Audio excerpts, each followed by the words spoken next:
Hi friends, today we will talk about how to fix or how to solve the problem of Google Board app you click on settings.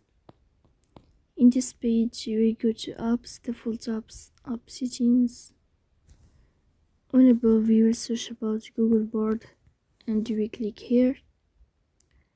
Then in this page of app info you will click on first stop and you will click OK.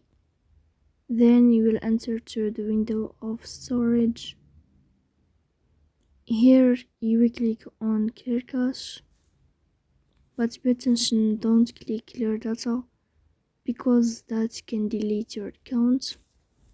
In the end you can turn on your airplane mode and you can wait a moment to turn off your airplane mode again to fix that problem.